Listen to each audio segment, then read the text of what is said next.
Hello YTPC, I'm JD Silver, and today my wife Joanna and I are again out in a canoe, and we are in a swamp again. Fun place to canoe. I've taken a lot of videos today for my other channel. Lily pads, dragonflies, bugs on leaves. Tried to get some tadpoles. I don't know if they're going to show up in the shot or not.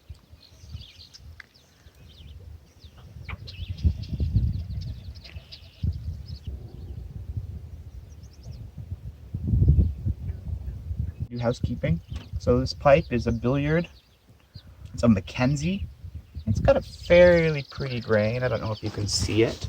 I've never heard of Mackenzie before, but I got it with a set of like 10 pipes and a pipe stand, and it was all like thick build up carbon on the inside, and it was all dusty and disgusting, and it was actually chewed right through in the stem.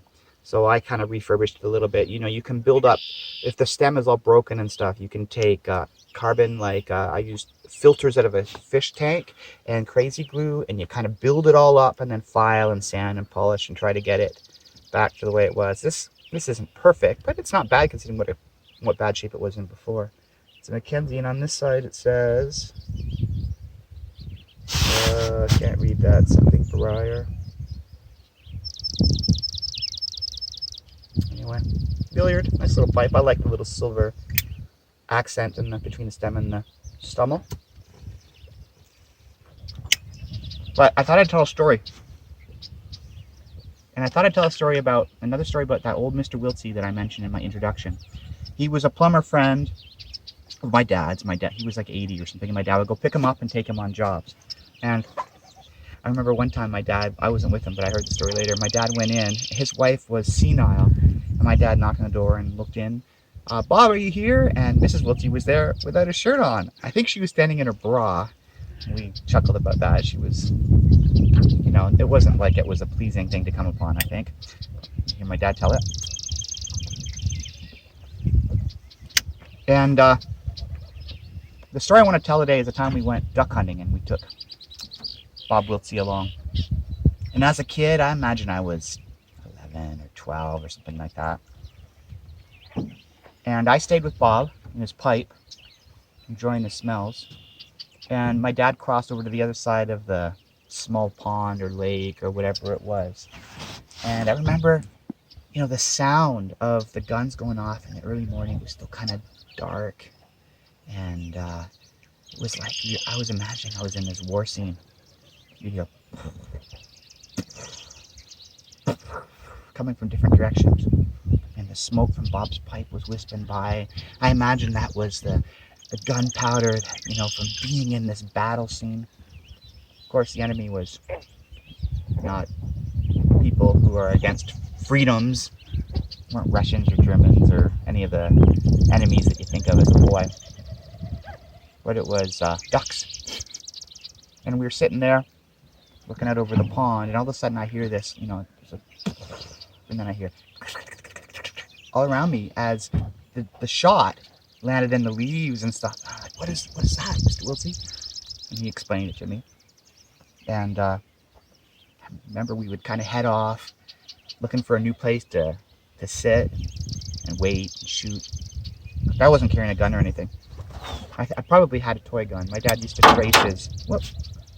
to trace his rifles on a board and cut them out with a jigsaw for me, and I'd have my own wooden gun, which was fun.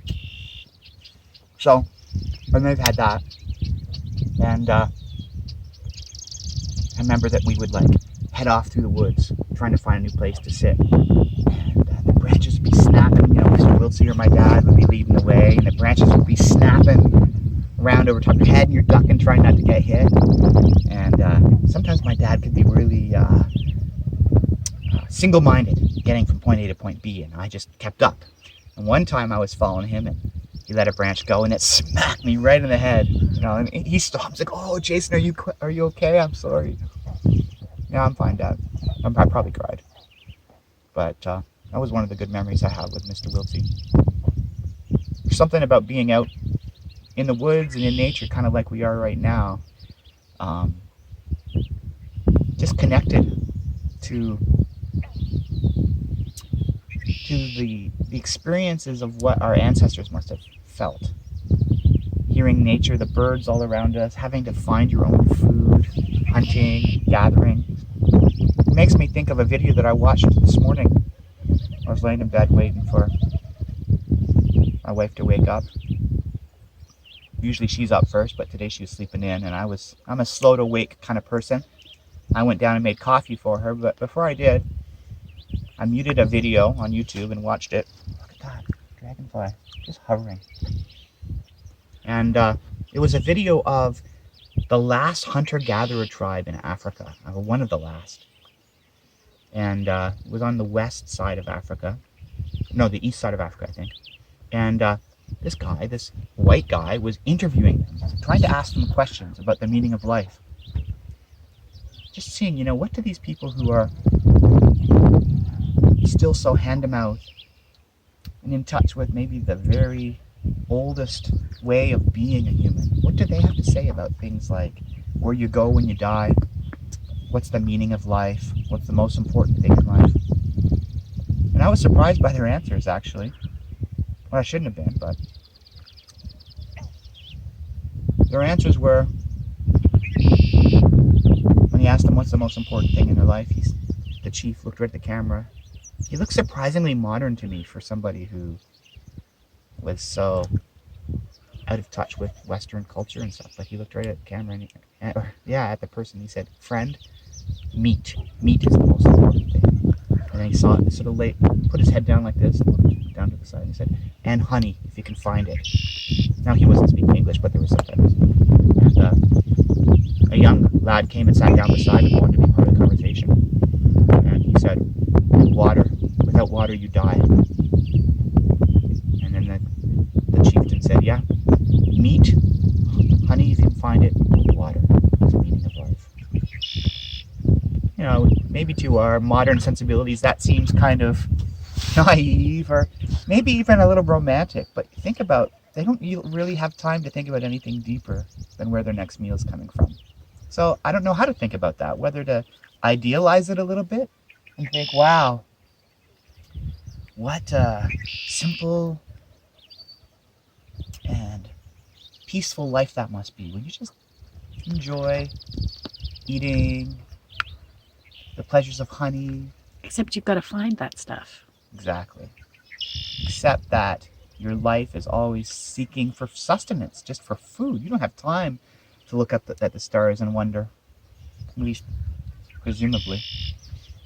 And he asked a little bit more questions, like I'll link down to this video in the description so you can see for yourself if you want. But he also talked about what do you do when, or he said, what are the things you're afraid of? What are the things in your life that give you fear? And he said, lions. And then he talked about other ones. He said, what sort of things do you eat? He said, everything is meat. Everything is meat. Lions, and he said, hyenas. They eat dogs, and they had dogs all around them. They were laughing, laughing. They eat dogs and poop. So apparently that puts hyenas out of the menu.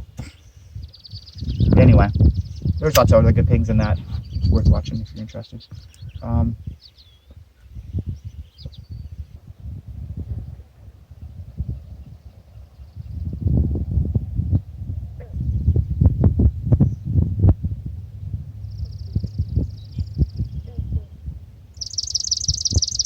I guess that's all I wanted to say. I thought I'd tell that story about duck hunting.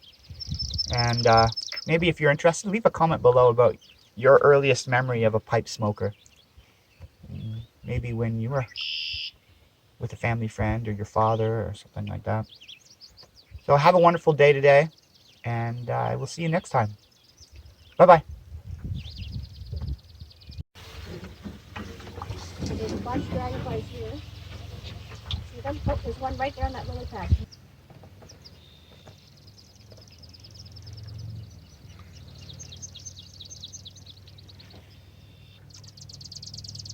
Is that not amazing what I did there? Mm-hmm. Did you get him? Mm-hmm.